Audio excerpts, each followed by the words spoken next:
భగవద్గీత చదవడానికి ఏదైనా సమయం అంటూ ఉంటుందా? ఇంట్లో చదవచ్చు అంటారా? అలాగే గర్భిణీ స్త్రీలు చదవచ్చా భగవద్గీతని? భగవద్గీత చదవడానికి సమయం అంటే నేను అదే చెప్పాను. సో మేమేం చేసామంటే దాన్ని డిజిటల్ కూడా చేసేసాము. మీరు ఎప్పుడు ఒక 2 నిమిషాలు 5 నిమిషాలు సమయం ఉంది అంటే మనం ఎప్పుడు మొబైల్ చూసుకుంటూ ఉంటాం. సో అట్లీస్ట్ వాళ్ళు చూసినప్పుడు ఇక్కడ ఏమైనా ఒక భగవద్గీత అలా ఏమైనా ఒక బొమ్మ కనిపిస్తే దాన్ని మనం క్లిక్ చేసి ఒక శ్లోకాన్ని చదివితే ఏదో మనసులో ఏదో అన్న కలతలు ఉంటాయి, లేకపోతే ఏదో రకం ఆలోచనలు ఉంటాయి. అట్లీస్ట్ మనం ఇది ఒక శ్లోకాన్ని చదివితే మనకు ఒక ఆన్సర్ కూడా వస్తుందేమో. ఖచ్చితంగా వస్తుంది, ఎందుకంటే దేవాది దేవుడు ఉన్న పుస్తకం అది. మహాత్మా గాంధీ గారు ఇదే అన్నారు అన్నమాట. ఏమన్నారు, నాకు ఎప్పుడైతే మనసులో కొద్దిగా ఏమన్నా డౌట్స్ వచ్చినా, కలసలు వచ్చినా, అలజడులు వచ్చినా నేను వెంటనే భగవద్గీతను ఓపెన్ చేస్తే ఆ వచ్చే శ్లోకం ఏదైతే కానీ అది నా అలజడిని తగ్గించేసి నాకు ఏదో ఒక ఆన్సర్ ఇస్తుందని అంటాడు ఆయన.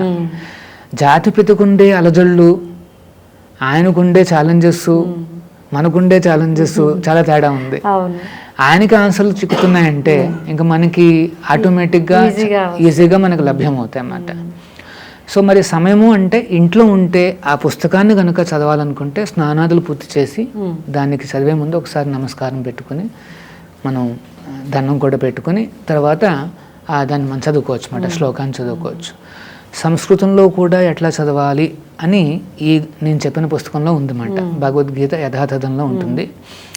చూడ్డానికి తెలుగులాగానే ఉంటుంది, కానీ అది సాంస్క్రిట్ శ్లోకం అన్నమాట, ఒరిజినల్ శ్లోకం. ఏదైతే కృష్ణుడు ముఖపద్మం దాని అర్థం అదనమాట. సో దాని యొక్క వ్యాఖ్యానాలు కూడా ప్రతి పదానికి అర్థం ఏమిటి, మరియు దాని యొక్క వ్యాఖ్యానం అంటే అర్థం మాట, ఎలా అర్థం చేసుకోవాలి ఈ శ్లోకాన్ని, నేను అట్లా వినియోగించుకోవచ్చు, అది కూడా ఎక్స్ప్లెయిన్ చేయబడి ఉందన్నమాట. సో ఆ రకంగా సమయాన్ని మనం కొద్దిగా వెచ్చిస్తే చాలు. అంటే ఆఫీస్కి వెళ్ళే ముందరో, లేకపోతే గృహిణులు అయితే కొద్దిగా పనులు స్నానాలు పూర్తి చేసుకుని మనం అదంతా చేసుకోవచ్చు, లేకపోతే ఈవినింగ్ పూట అన్నా చేసుకోవచ్చు అట్లా అన్నమాట. ఎప్పుడైనా మనం పూజల గదికి వెళ్ళినప్పుడు అక్కడ మనం పూజలు ఎట్లాగో చేస్తాము, దాంతోపాటు ఒక శ్లోకాన్ని కూడా మనం చదువుకోవచ్చు అన్నమాట. అలాగా అనుకూలతను పెంచుకుని ఏదో రకంగా భగవద్గీతను మనం చదువుతూ ఉంటే రోజు నిత్యం భాగవత సేవయ అన్నారు, ప్రతిరోజు కూడా చేయాలంట ఆ సేవను. ఆ రకంగా చేస్తే చాలా బాగుంది. తర్వాత ఇది మెయిన్గా రికమెండ్ చేయబడింది ఎవరికంటే గర్భిణీ స్త్రీలకు. ఆశ్చర్యకరంగా ఉంది కదా. ఎందుకంటే గర్భిణీ స్త్రీలు చదివితే ఆమెకే కాకుండా ఆ గర్భంలో ఉండే శిశువు కూడా ఉపయోగపడుతుంది అన్నమాట. ఇది మనం ప్రహ్లాద చరిత్రలో చూస్తాం. నారదముని వారు చెప్తున్నారంటే, ఆయన భాగవతాన్ని చెప్తున్నారు, ఆ దేవాది దేవుడి గురించి చెప్తున్నాడు. ఇప్పుడు తల్లి వింటుంది, గర్భంలో ఉన్న ఆ శిశువు కూడా వింటున్నాడు. యాక్చువల్గా దాని నుండే ఈ ట్రెడిషన్ వచ్చిందన్నమాట. ఏమిటి, గర్భిణీ స్త్రీలు అనే వారు ఈ భగవద్గీతను భాగవతాలను వినాలి అని. ఆ పారాయణం చేయడం వలన ఏమవుతుందంటే శిశువుకు కూడా చాలా బెనిఫిట్ వస్తుందన్నమాట.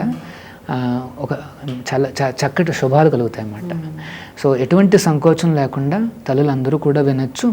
ఆ శ్లోకాలను చక్కగా రిథమిక్గా వాళ్ళు కూడా వినొచ్చు. అప్పుడప్పుడు గర్భిణులకి కొంత టెన్షను, కొద్దిగా భయంగా ఉంటుంది. ఆ భయాలన్నీ తొలగిపోతాయి. ప్రతిరోజు ఎంతో కొంత మీరు చదువుతూ ఉండాలన్నమాట. సో ఖచ్చితంగా వాళ్ళందరూ చదవచ్చండి. ఈ భగవద్గీత చదవడం అనేది ప్రతి ఒక్కరికి సాధ్యమయ్యే చేయాల్సిన ఒక ధర్మం అన్నమాట.